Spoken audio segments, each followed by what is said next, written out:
শফিক কি বাঘ হয়ে গেল নাকি দুনিয়াতে? শফিকের ওপরে কি আর দুনিয়াতে কেউ নাই? ডিকিলার বলছে যে আইডি উড়িয়ে দেবো, আইডি খেয়ে নেবো।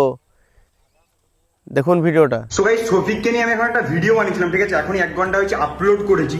তো ভিডিওটা শফিক দেখার পরে আমার দাদাকে কল করে দিয়ে বলে সাহেবের নাম্বারটা দাও, ওর নামে কেস করবো। তো যখন দাদা নাম্বারটা দেয়নি দেখে আমাকে এসএমএস করেছে, দাদাকে বলেছে যে ওর অ্যাকাউন্ট ডিলিট করবো। তো আমাকেও লিখেছে 24 ঘন্টার মধ্যে তোর অ্যাকাউন্ট ডিলিট হয়ে যাবে, মানে আমাকে থ্রেট দিয়েছে। বলছি আইডি যদি উড়িয়ে দিস তাহলে এই ফেসটা ওড়াবার ক্ষমতা নাই। ওই যে ভাই কথাটা বলছে না, একদম ঠিক বলছে।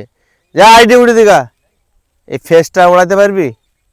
এই ফেসটা কোথায় যাবে রে? আবার নতুন আইডি ক্রিয়েট হবে, তারপরে খেলা হবে। চোরের মায়ের বড় গলা কিসের রে? তুই সোশ্যাল মিডিয়াতে ভিডিও পোস্ট করবি, মানুষ তো তোর ভিডিওটা নিয়ে তো ভিডিও বানাবেই, তার কারণ মানুষ তো তোকে ভালোবাসে। আর ভালোবাসার মানুষ নোংরামো করলে তো সহ্য করবে না। সাবধান হয়ে যা, এরকম কাউকে ধমকি দিসনি, ঠিক আছে? এতে তুই আরও খারাপ হবে, আরও খারাপ হবে। কি বন্ধুরা, কথা ঠিক বললাম তো? শফিক কিন্তু আরও খারাপ হচ্ছে এতে। আপনি ওকে নিয়ে একটা ভিডিও বানাচ্ছেন, ভালোবাসেন বলে জ্ঞান দিচ্ছেন, আপনাকে বলছে আইডি খেয়ে নেবো। এটা কোনো কথা আছে?